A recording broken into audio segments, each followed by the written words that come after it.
Good evening and welcome to tonight's program, Jeanne Gang, the Art of Architectural Grafting. My name is Lauren Pacheco and I'm one of the co-creative directors with Chicago Humanities. Tonight's conversation is one of many programs included in our Spring Festival, which features nearly 50 compelling conversations and powerful performances and other events across the city.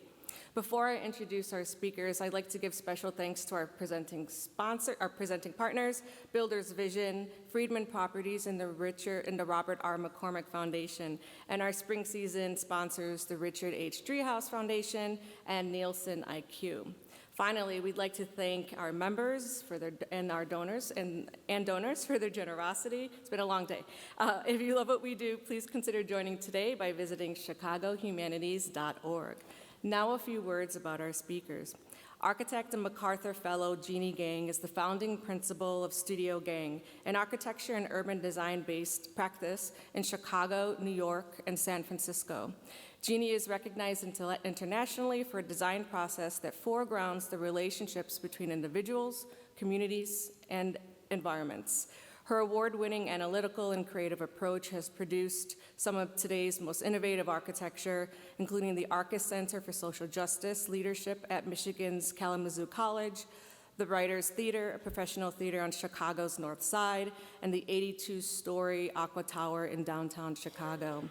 She is currently designing major projects throughout the Americas and Europe, including the Gilder Center for Science, Education, and Innovation at the American Museum of Natural History in New York, and the new United States Embassy in Brazil, as well as mixed-use towers in Toronto and Amsterdam. Jeanne is the author of 3 books, and her work has been widely published and exhibited, including at the Venice Architecture Biennale, MoMA, the Art Institute of Chicago. She's taught extensively, including at the Harvard Graduate School of Design, where she was recently appointed Professor in Practice of Architecture. Lee Bay is an editorial writer and architecture critic for the Chicago Sun-Times and the author of Southern Exposure, the Overlooked Architecture of Chicago South Side. Previously former Chicago Mayor Richard M. Daley's Deputy Chief of Staff for Architecture and Urban Planning, Bay has had photographs published in the New York Times and the Architectural Digest. Lee is also a faculty member at Illinois Tech in the College of Architecture. Now please join me in welcoming the iconic Jeanne Gang to the podium.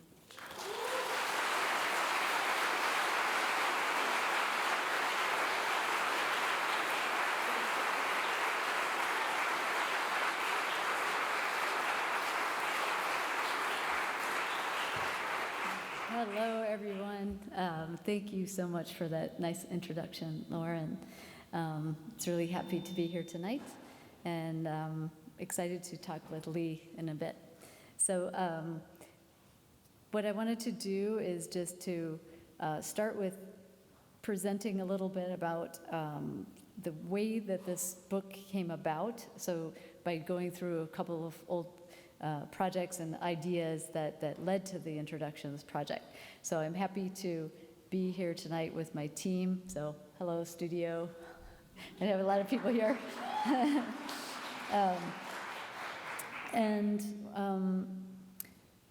What I wanted to talk about really is this lifelong observation of nature, and I've always really been inspired by nature and its solutions, its beauty, and also this kind of resilience.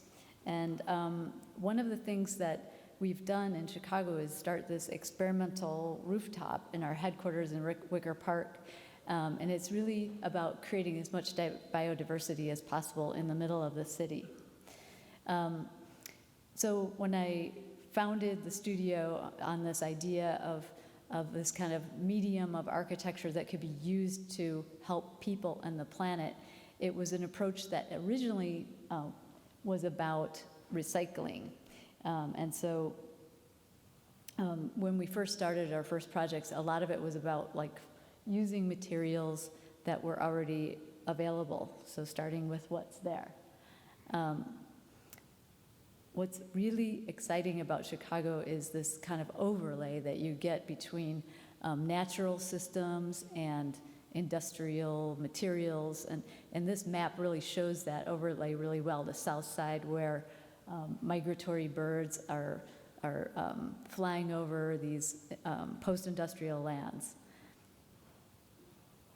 And so under this kind of rubric, we designed buildings that could be used, made like a nest, like a bird's nest, using materials that are already there or nearby, lowering the energy use.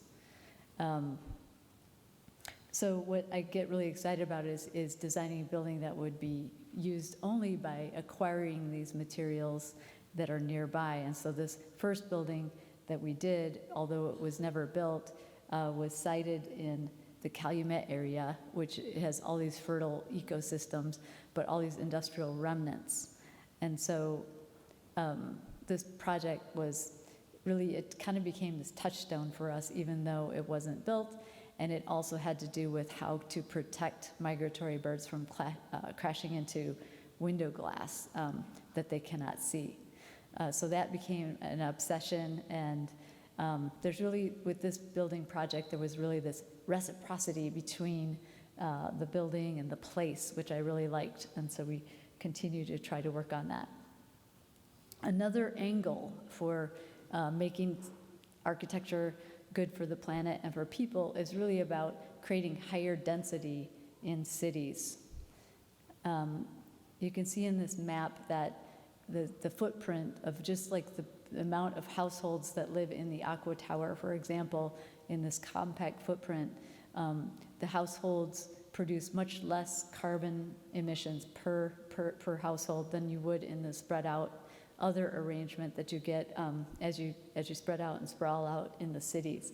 So that we have focused a bit on tall buildings, and of course with the Aqua Tower, it was really informed by these kind of layers that are almost like the natural rock formations that you get around the lake. But it's really designed to make the city feel amazing when you live there, and to connect to people, and they can connect to each other and the city environment. Okay, one other way you can use buildings and architecture to improve the environment is by using bio-based materials. And that means materials that have low embodied carbon, so much less carbon than steel, let's say, or concrete. So it's also really fun to work with wood because it's so alive as a material to use. So this is a social justice center where we used, it's a small campus at Kalamazoo, where we used cordwood masonry, which is like using logs instead of bricks. And it came with beautiful results. I think really looks like a fabric. And then it's also embodying this kind of social justice ethos for the building. Building with wood can scale up too, because now we have many new materials that are allowing us to just substitute out wood slabs, let's say, for steel slabs. For this campus at UC Santa Cruz, we used a lot of those materials called mass timber for the construction, and we were building within this kind of redwood forest, which is really amazing setting to build a building. And you get these incredible finishes that are also make people feel good because it's a natural material. So this really brings me to the reason why I wanted to start talking about renovation and reuse, because it's kind of obvious that to be good for the environment and use less energy, it really makes sense to use buildings that are already there. But sometimes those buildings don't meet the needs. Like buildings that are already there might not meet the needs of what the city needs, and they might not be big enough, or they might not be fit out for that. So I started to think about another way for that. And it brings me to this project, which is the Prentice Hospital, which some of you might know, Prentice Women's Hospital, which was by Bertrand Goldberg. It was kind of an obvious way to reuse this building and to save, I think reuse saves something like 50 to 75% of the carbon emissions. But in this case, the owner, which was Northwestern University, really needed a bigger building, and they it was enough to dissuade them from reusing this building, even though it was a significant architectural landmark. And so what happened was, if you don't remember, we had a big fight to try to save it, but the alderman ultimately said that he didn't want to tear down the building, but he was remaining open to suggestions, and he said, "Believe me, if there's a eureka moment, I'm all ears." But you know, I guess the eureka moment never came, and what happened was that building was torn down. But this is exactly when I started to think about grafting, actually, because I looked at this plan and saw that the middle section in this model, you can see, was open. It doesn't have cores in it like what you typically get in the middle of a high-rise. So there was an idea there that we could put a core to hold a bigger building down the middle of this building. So I proposed at the time to save Prentice, but to do so through this kind of third way to add capacity to the building, but keep the rootstock, and we'll get into that, what that is. But these things are not mutually exclusive. So it would be a new building growing out of the old one. And you can see here what that might start to look like looking up. So what was interesting to me about that was that Michael Kimmelman, who was the critic, is also still the critic for the New York Times, decided to write about this idea. And it was interesting because the title of the article kind of foreshadows this approach to grafting. It's a vision enabling a clover to bloom. Okay, so that's kind of the idea, so hold that in mind. So carbon reduction and adaptive reuse in general, they're often treated as this kind of technical exercise and not really an impetus for design creativity. And what we need, I think, are new metaphors and new taxonomies that can help expand this creativity of reusing things. So maybe grafting could provide this new model, but it's like we need this more precise language, and that's why I started working on this book. So what is grafting? Horticultural grafting. It's really this uniquely vivid term that refers to this agricultural technique of connecting two separate living plants, one old and one new, so that they can grow and function as one. And it's really motivated by both the human needs and desires, but it's like this ancient practice, and it's been going on. This is a 3rd century tile mosaic from the Romans. So it's been going on for a very long time, and it's still performed today.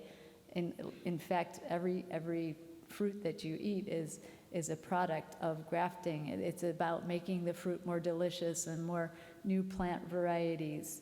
And so as you can see, it has this really kind of relevant relationship with architecture, because that's what we need to do right now. So this is just a shot of what, in France, which they do a lot with the art of grafting.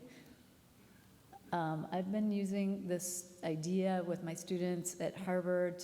This is us actually doing some horticultural grafting and trying to learn the things that can be relevant, like care and precision and compatibility and those kinds of things. When I was researching the book, I went into a lot of the old libraries and found these beautiful drawings that are representative of the fact that it's an art and a technique at the same time. And today it's kind of interesting because with plants, they're so resilient. They have this regenerative capacity, and then the place where you graft, it's actually a wound, and it's a healing action in response to this wound. So there's some really interesting things that we could dive into more, and you can see the images on the lower band there that are using dyes to try to still understand more about what happens. And there are art practices like these. These are the guerrilla grafters that are, they go around and graft new fruit branches onto living street trees because the street trees are actually sterile. And what they're trying to do is call attention to like food insecurity and things like that. So there's many different types of grafting. So to me, they started to suggest ways of adding on to building structures. And so that's where we started getting into the book and this kind of design philosophy that would be about, it's about like upcycling the building. In other words, getting more use out of the existing buildings and building capacity on those buildings. And it's just a way of creating a new, distinctive, flourishing work of architecture. So in the book, there are some like rules, not rules, but it's really like some things I've observed about how they can work together. So I just want to go over a couple projects that show what I mean. We recently finished the Arkansas Museum of Fine Art, which is this, it was a conglomeration of many, many different additions over time in Little Rock. I think 8 different additions, 8 different structural systems, 8 different mechanical systems, and it was really messed up. But the original building was this 1937 deco building, which was really, but it was actually buried deep inside all of the additions. And so what we did there was kind of scrape out this new organizational axis and reveal the old building once again. So it's kind of pruning it back and then adding something new to let it flourish. And you can see here some of the early models. And like I said, this was completed less than a year ago, and it's really been a boost to allow the museum to live on. It's like giving it a new lease on life. This is a cultural living room where people can go after they've seen the galleries. This is the renovated original building facade that is now the entry once again. And these are some views of the axis, like going up and down the axis that we carved through the middle of the building. And there's even spaces to kind of like finally see the outside in this building, which was formerly closed in. And so now it's kind of reading as one cohesive building. It probably could be added on to again in the future, but it's just giving it this new flourish of life. As well, the Gilder Center at American Museum of Natural History, we had some kind of almost similar situation with, I don't know if you've ever been there, but it's like Night of the Museum was filmed, about this place. But it had a lot of dead ends, and visitors were confused of where to go, and they kind of just built in all of their courtyards and filled them up. So our addition, which is coming at where the yellow dot is there, is meant to kind of give it new life by connecting it and letting the people flow through. And so you can see how this is kind of, it's grafted into the center of the building in order to get closest to these flows. And we created something like 30 new connections for people to move through the space. And then it's something new, but it is in dialogue with what's already there. And I can explain that by showing you that the green, that strange form in the center is really a structure, almost like a natural structure that holds the new floors. And then you can see how they line up with the other floors that are not green on either side, and really bring people together in that central space. So this building is all about, it has many classrooms, and it's really about, connecting people to nature in new ways. And it reminded us of this flow that you get in natural landscapes and connectivity. And if you got really small, this could be like, the course, like water coursing through a plant as well. You have this desire for movement. And so for people, they can connect through and not have any dead ends, and bring in natural light. And all of this had to sit on existing foundations. It's a structure made out of shotcrete that uses no formwork, and it rests on existing foundations. So here in the library, you can see a column that goes all the way down to the base. So in terms of grafting, I think it's interesting to look at the facades. This is the facade of the museum on the upper register, is on the Central Park West facade, with a neoclassical entry, and the new facade, which it is in dialogue with that older facade. It's not replicating it, but there is some kind of reciprocity between the old and the new, which I think is what helps make it work. And it looks something like this. So it's pretty, but it's also the same material as the Central Park West facade. So there's connection, there's dialogue, but something new to help the building survive. Okay, now this little project, it doesn't always have to be a big landmark to think about reuse. And this is a little lab that we were asked to design on a campus in New York with this, I'll just say it's an ugly building, but it was a dorm evidently, but they really didn't, no one wanted to live there. So we were asked to turn it into a lab. Well, first they said tear down the building and build a lab. And we said, why not try to reuse what we can and build the capacity here? So to do that, you really have to get into what's already there, all the materials, all the foundations, all the structure, and then to build this up to get more daylight and to get space for the mechanical systems, we used a wood construction. As you can see, this was the existing. Then you kind of splice onto the glulam columns, you add girders, and we're creating a new higher ceiling and a new image for the building as well at the same time. So here's a little structural model. So wood is very good for grafting on architecture because it's lightweight, and you can see that we didn't have to add any foundations or these other components, just work with what is already there, and the new is clearly legible from the old. And this is what it looks like from the inside, what it would look like, and then the image of the building is renewed. So almost like a kind of new building, but just using what was already there. Okay, so finally I just want to talk about, this book also has a section on forests, and the reason why is because we found out that, as we use all these new wood materials, that sometimes they are being shipped from far, far away. So it kind of takes out the whole idea about being sustainable and reducing carbon when you have to ship the material, the wood, from far away. So we need wood for grafting, and that's when we started thinking about forests and where the wood comes from.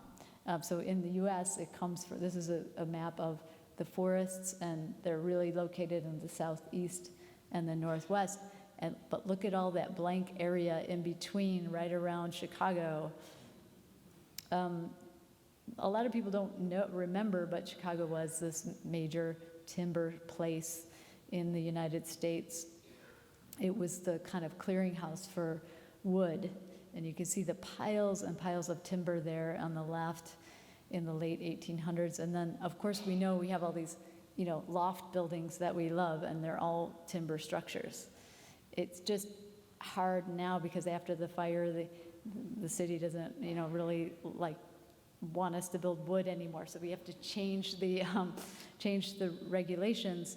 But like I said, with these new products, I think we can really start to integrate timber into our buildings once again. So what fascinated me with this realization is just that I love this region, and the 20% of all fresh water is from the Great Lakes. And then we have all these polluted sites that are unusable that I just showed you from Calumet and all around. So it's really this kind of rust belt that is unused lands or underutilized lands. So the book kind of also looks at redesigning the forest. Forests are very, they're all different, and they are a living system. And so I think instead of thinking of forests as plantations just to get wood, we could get multiple uses out of them, and even jobs, and even revitalization of Chicago. So I start to look at, what the polluted areas are, the brownfields, for example. And we do have this one CLT plant there on the left, which is a mass timber production, but they make mats for trucks to drive on. So we want to shift and start producing building materials.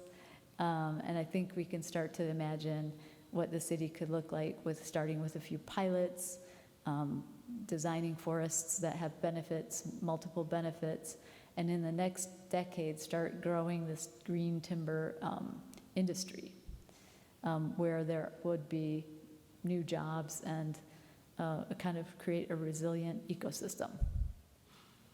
So I just want to end with this image. This is like a classic image from architecture school. If you are architects, you will remember this image, but it's the essays on architecture, and it's always thought of as like kind of the beginning of modernity and modern thinking with Lauget's image, where he was actually saying that there is an essence to architecture, and so, but what happened was modernity and industrialization, we kind of went away from this idea. Lauget himself went and reimagined this idea in a more technical way.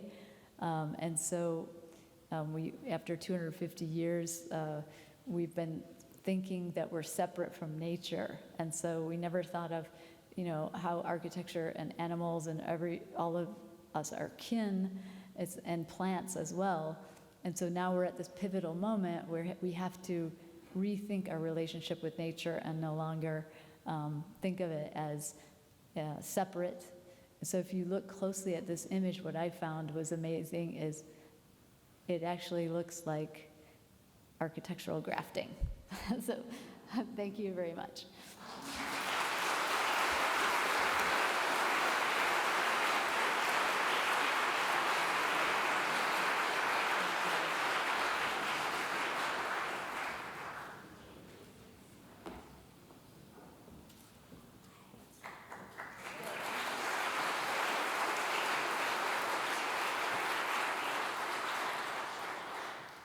Another hand for Jeanne. Amazing.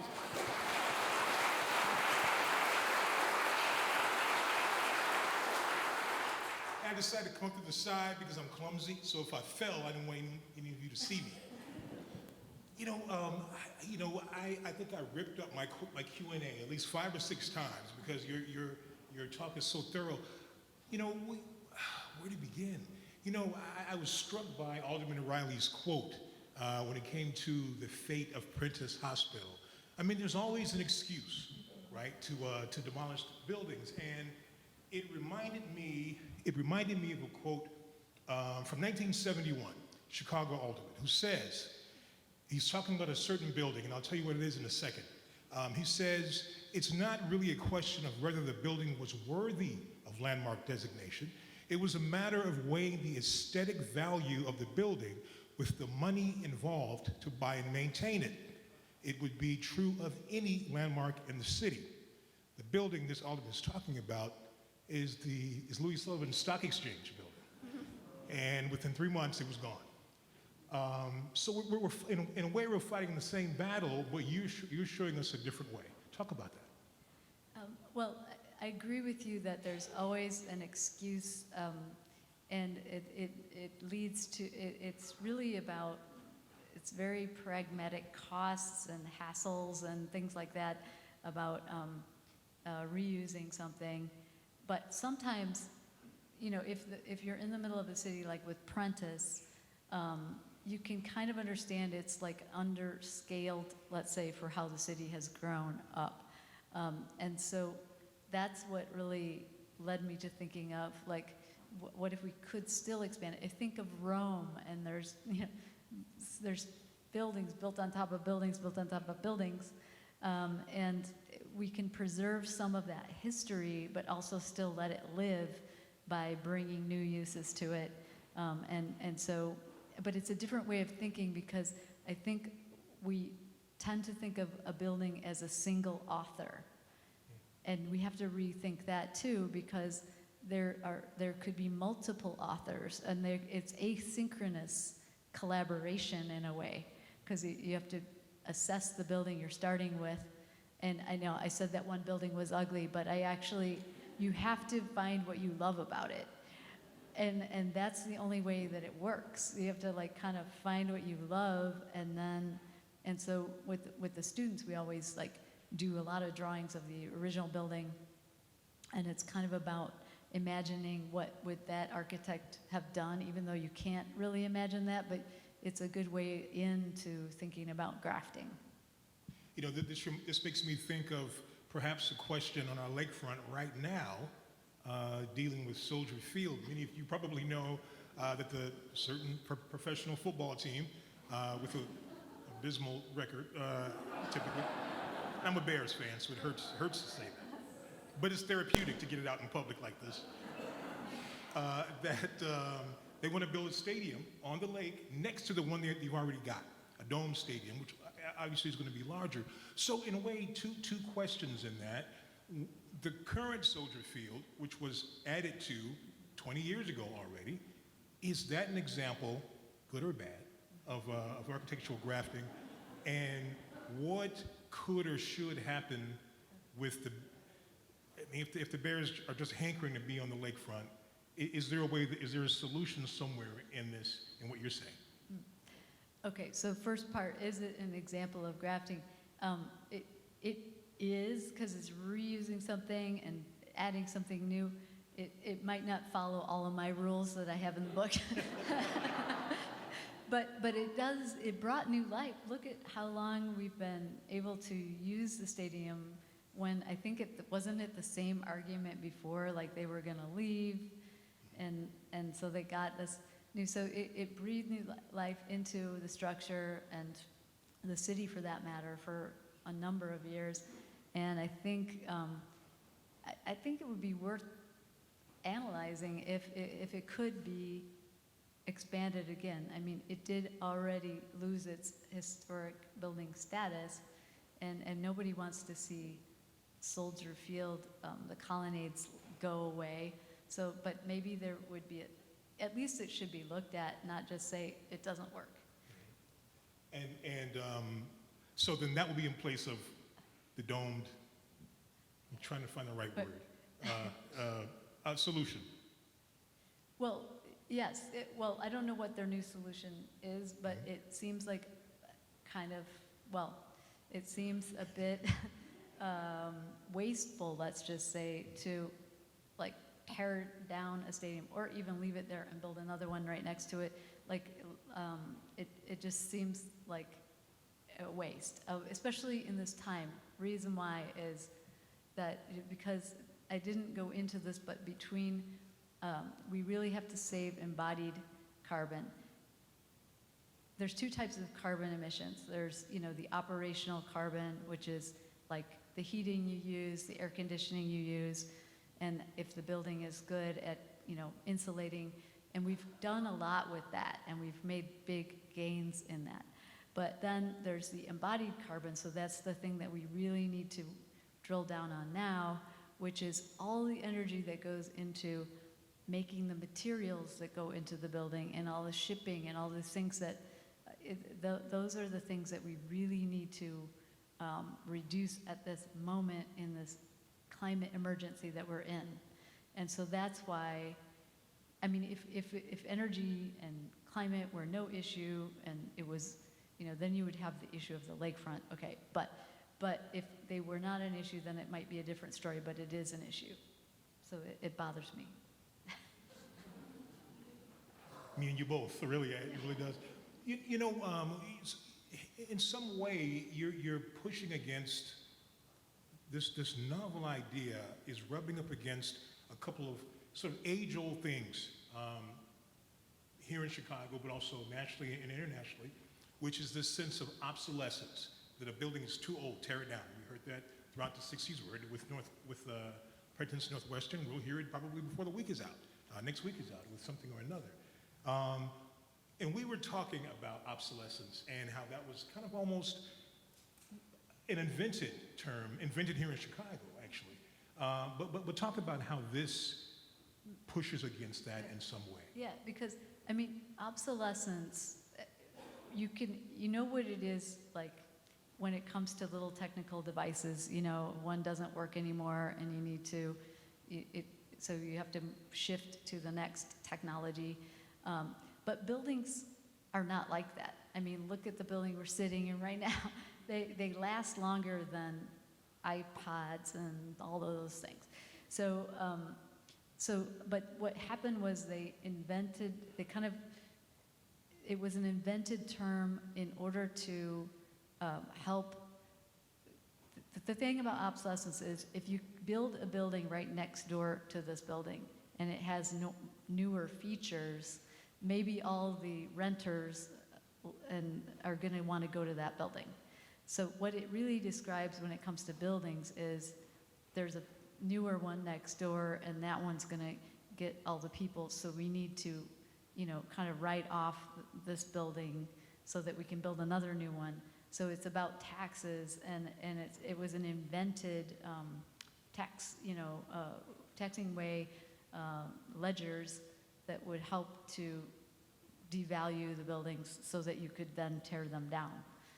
But frankly, that was a very shocking thing to people, like in the 1920s, when like buildings that had just gone up were suddenly being torn down. So there was like this kind of unease about it on the public's part.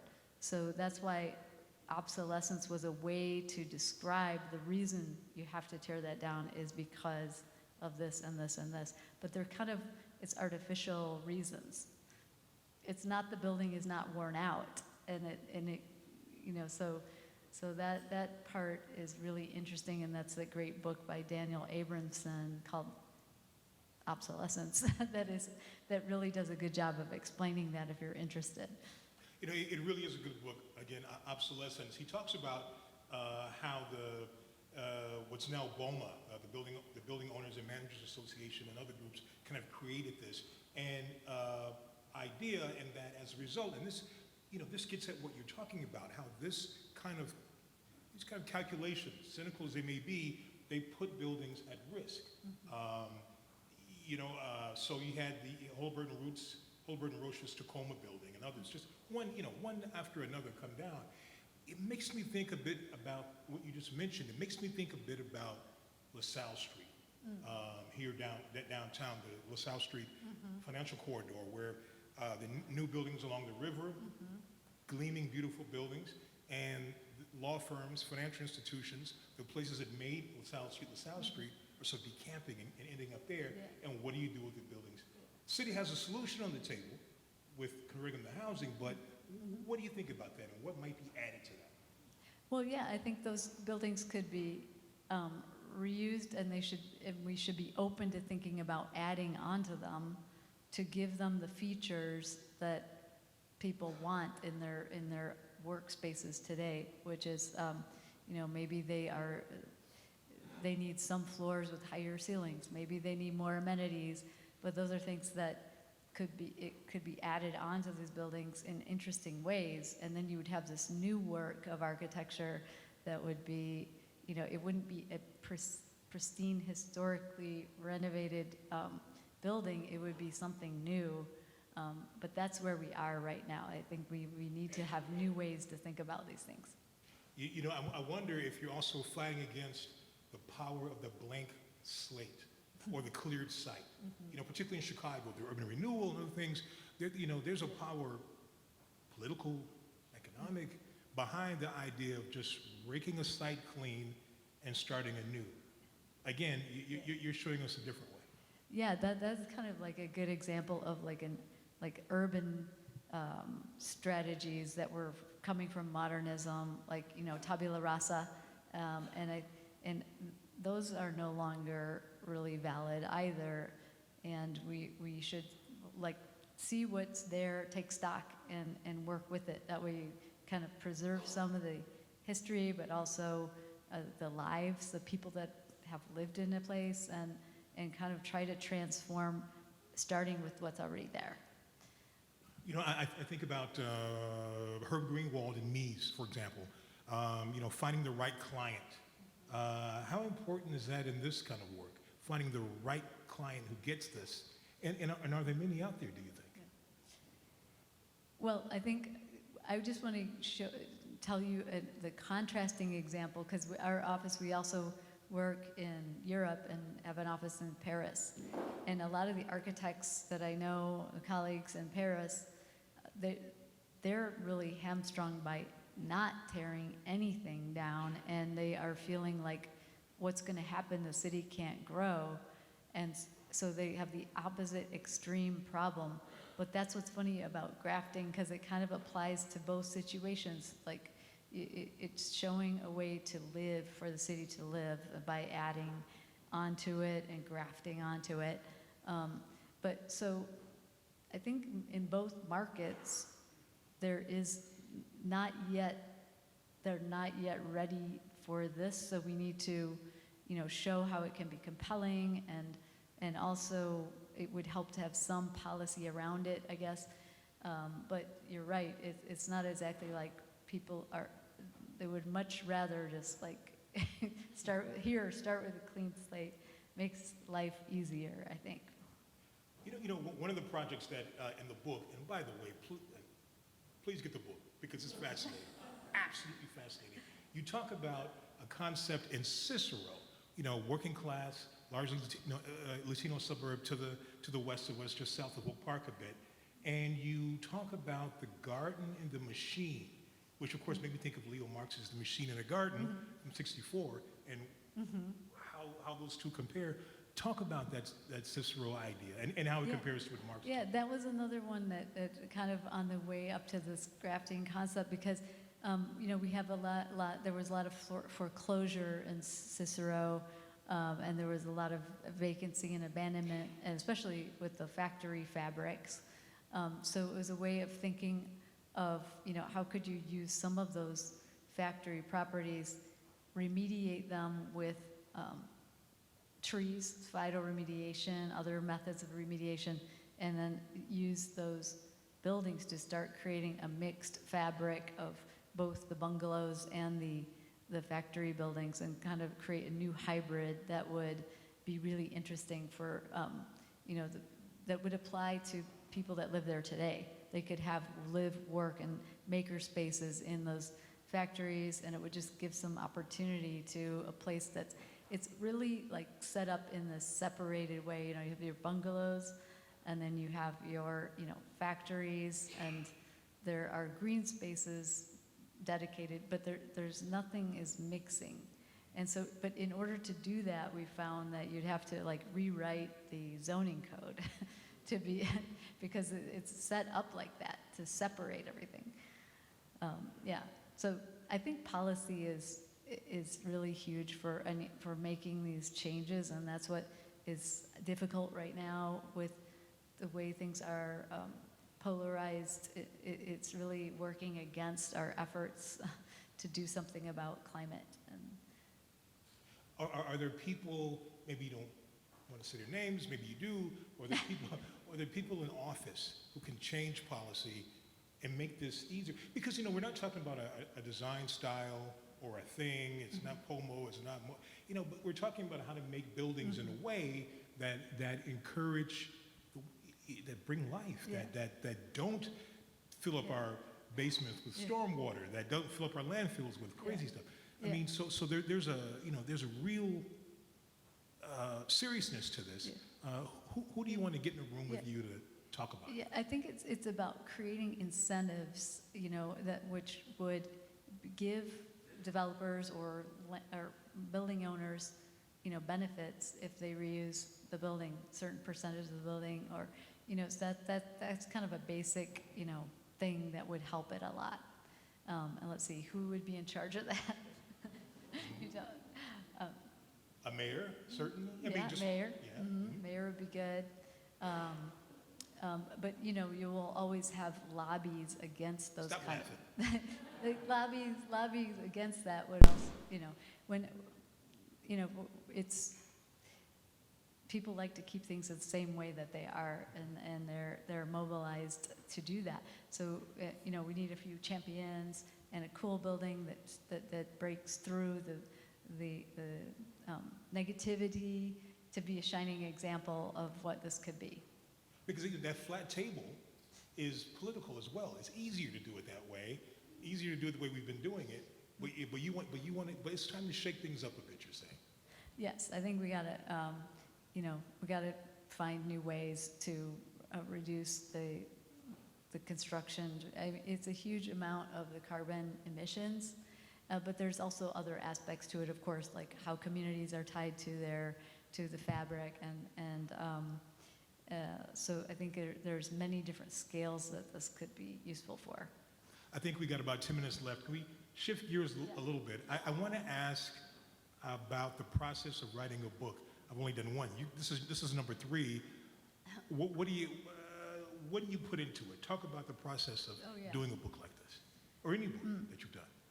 Yeah, this one's kind of more. It's like because of teaching, and I teach at the GSD and teach students, and I started trying to challenge them. Actually, it started with thinking about adding on to brutalist buildings, because brutalist buildings they used to be loathed by everyone except for architects. But now, because they're kind of on Instagram, people are starting to like them again. Those are often buildings that are difficult to reuse. So I was trying to give challenges to the students, and so all the studios were about this kind of reuse, and then it started to, in teaching, oftentimes you're doing more research and you're doing more theoretical research about like what is the history of this process and so on. So that gave me a lot of good information, and started to create new ideas about like how this could be transformed into a building operation as opposed to a horticultural practice, which is so fascinating. And then I started to meet various people writing in this space. One of them I recently did an event with in Paris, Emmanuel Cochia, who did a book called The Life of Plants, which is very good, and he talks about how plants, how they actually produce the conditions for us to live, and it's quite a good book. And so these conversations start happening, and what happened with this book is there were too many subjects, and so they were. It was the work of this book was trying to make it cohesive into a subject, but also let it be a little bit grafted here and there. So there's some personal reflections in there, and there's this idea of the forest, but they come together around this idea.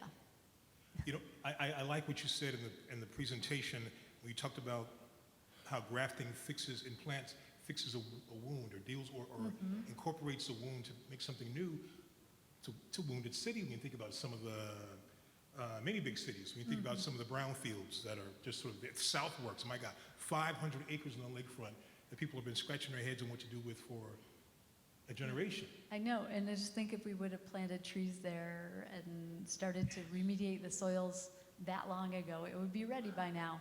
So I always love the saying that the best time to plant a tree is like 20 years ago.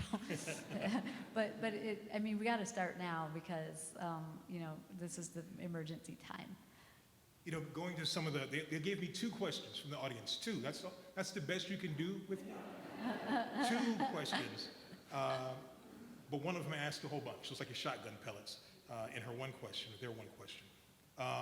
We have a shortage of affordable housing. What makes the most sense to adapt and repurpose? Is it office buildings? Is it empty strip malls?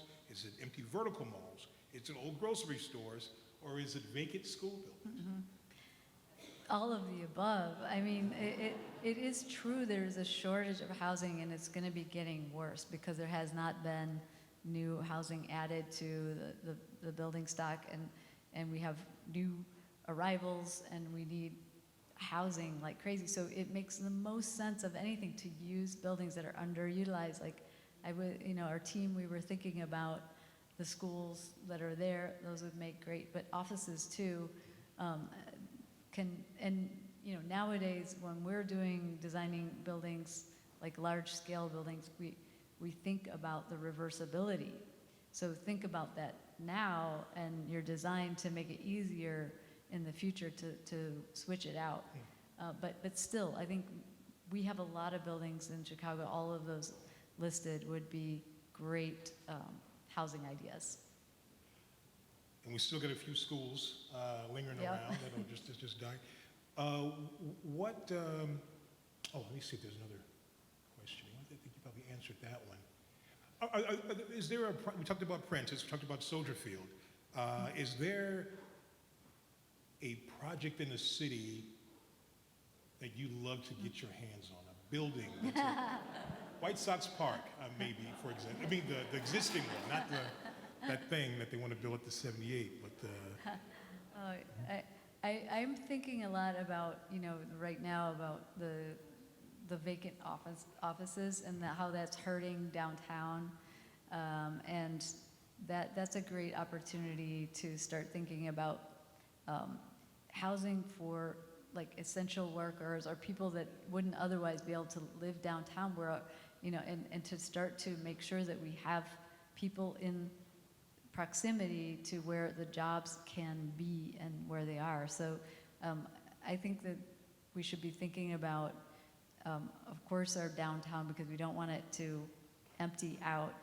And that means there's a couple buildings that are slated to be torn down right by the Gilder Center, also on State Street that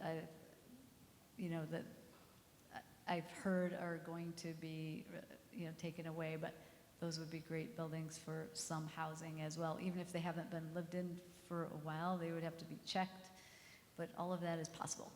this is a good idea.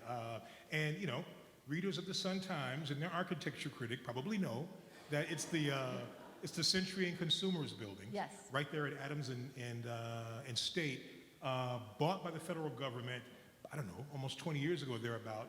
But now they want to demolish them to build a safety perimeter, safety plaza for the Dirksen Federal buildings. The judges and the federal law enforcement are upset about this. The city does not want this to happen. And Senator Dick Durbin, and this is not to throw you shame, he appropriated $54 million to the demolition when there's an idea that you could take that earmark back and appropriate $54 million for their renovation and have a lot better product. No. Yeah. Let's see. I'm looking for our time lady here. Make sure I'm not. 2 minutes. 2 minutes. Other places, Century and Consumers building. Maybe transit, rivers, things that you think that maybe this could apply to improve. One thing that we looked at with the studio is there's a lot of these small anonymous banks all over the place, and banks are not. It's all going digital, so those would be, and they're really distributed throughout the city, all different kinds of architecture, good and bad. But think maybe there would be a nice project to think about, what use could a bank be, especially with its distribution so evenly throughout the city. Could be really great place to, even if it's only short-term use for community or for vital meeting spaces that people need, but those would be, I think they're everywhere. I've seen banks going out of business everywhere, and they're a lot of times they're actually little brutalist buildings. Sometimes, like in Pullman, and those would be a really great building to kind of reactivate. Pullman is a great one. There's a U.S. Bank building. Many of you know if you've been on the Bishop Ford at 111th Street. It looks like there was a skyscraper race downtown, and this one is coming in last. It's something like 200 feet tall almost, and it's just sort of there, and it's largely empty. And beautiful, some of the beautiful views you can look downtown from the top floors. Absolutely. And you could go play golf at Harborside. You sure could. It's got it all. No, but that building was reclad at one point. It was. But it didn't. But maybe that building needs to bust out and have some balconies or something like that. I'm for it. I'm for it. Well, good. Well, I think we are at our end. Give Jeanne a big hand.